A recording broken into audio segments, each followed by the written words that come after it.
You know, I just, then, is it there that they would need to overstock us or something on that? Because like I said, I remember, it must have been the Prepper game, but I remember they sold out of everything under the sun.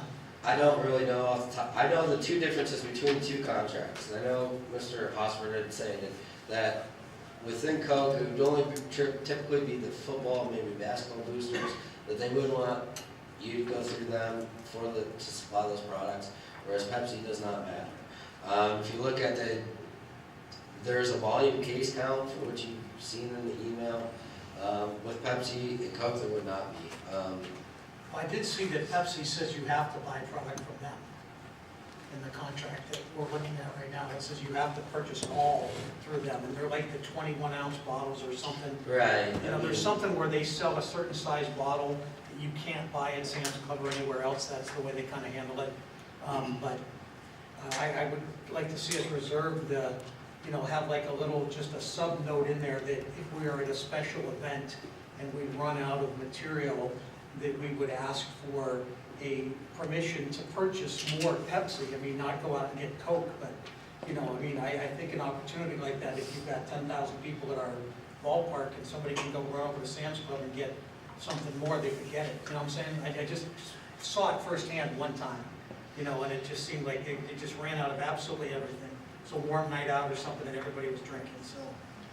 Aaron, are you saying that you're still evaluating between Pepsi and Coke? Well, we just found out the pricing, that the pricing could change slightly given the agreement. So, I mean, right now we have Pepsi on as our recommendation, but I'll keep you posted as to all the different changes. Between now and Yeah, between now until the end of the month. Because this would take effect July 1? Correct. Okay. Yeah, if you wouldn't mind just checking that out a little bit more, just whatever's going to be best for us. And then typically we've been making a commission on the other stuff. Correct. And where does that go to the boosters or does that go to us? I think we just revised policy. Well, for what, I mean, you have your vending, it would depend on what you're looking at. Just overall, if they give us a 20% commission, do we get like a monthly check for $500 or something? Yeah, if they're coming out of, correct, yes. Okay, so we do have a steady stream of There's money. a Obviously, in the summer we don't because we're not conducting classes or whatever, so. Correct. Okay.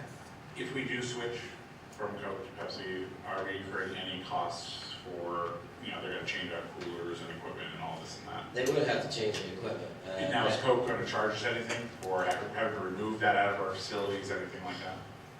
I don't know the answer to that question. Okay, might want, just might be something to look at. We have a Coke representative actually here. So that's who I'm here representing, Coca-Cola. Wonder who you were. Yeah. He's got the right time. I know I'm in the lion's den right now, so I'm just kind of observing it all. Have a Coke and a smile. Yeah, that's right. And I've actually seen, we got a Coke product there, we got a Coke product there, and that woman who left had one. So doing some right things. But to answer your question, no. Typically on a conversion, if we unfortunately do go towards our competitor, we do not charge for removals, installs, etc.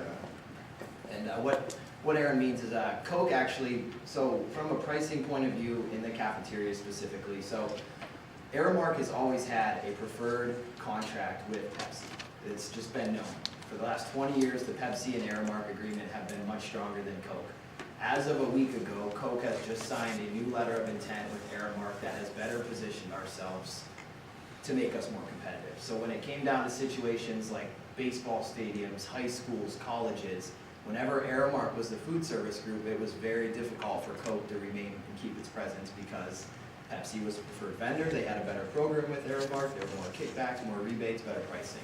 Well, finally, we had a team in place out in Philadelphia who just negotiated a new contract with Aramark that has now made us much more competitive with our competition.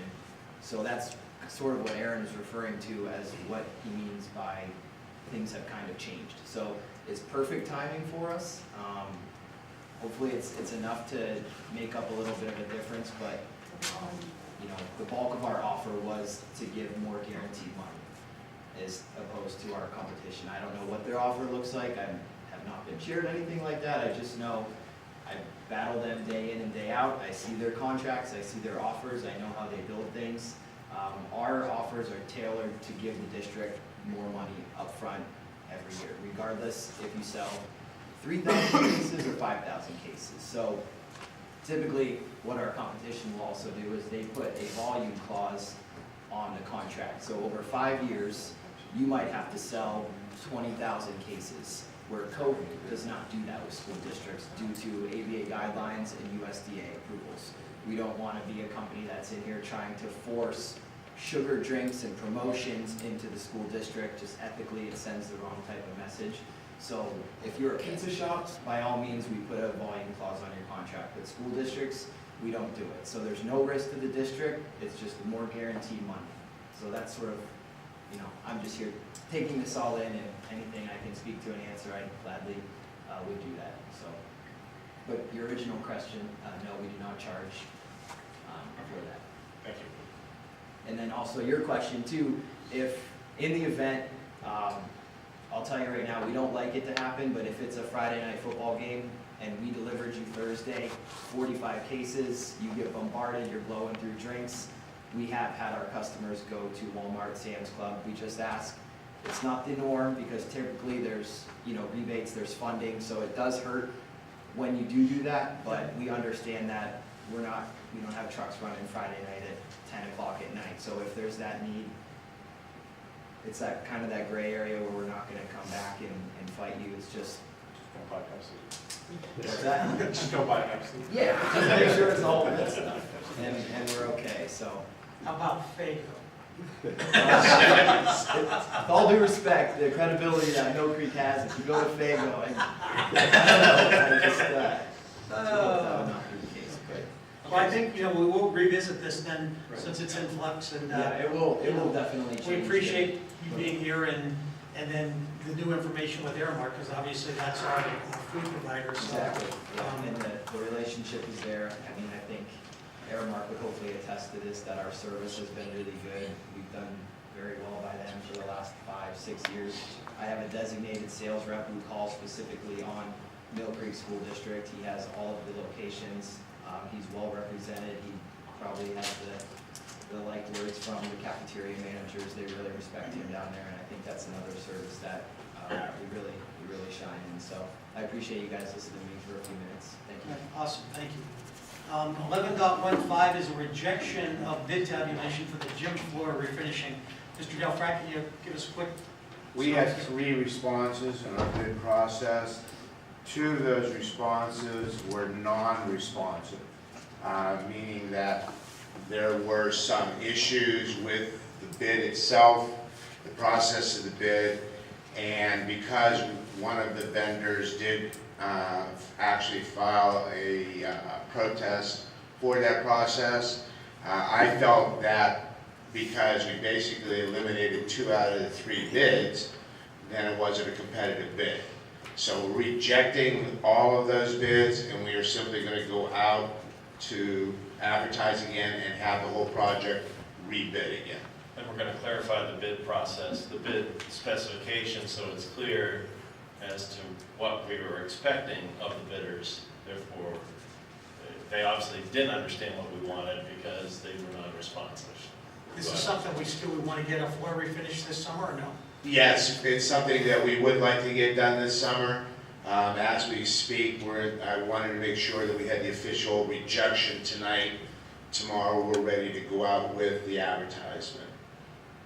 But again, as Attorney Sennett said, there were some technicalities that need to be addressed, and all of the 3 bidders will be notified that we are going out to bid. Here are the issues, and hopefully we'll get more than just 3, because even 3 in my mind is not as competitive as we'd like to be. And it's all the same, they all use either water-based or shellac or whatever, it's all apples and apples? I'll wait for Attorney Sennett to yell at me if I say something I shouldn't have. Quite frankly, the protest was all on technicalities. The quality of the work, the products, the application of the product, everything was the same. But because Company X didn't have this piece of paper, or Company Y didn't say this, or didn't even have the envelope addressed correctly, we just wanted to make sure that the district was not going to be liable for any further problems down the road. bid specification mandated certain things?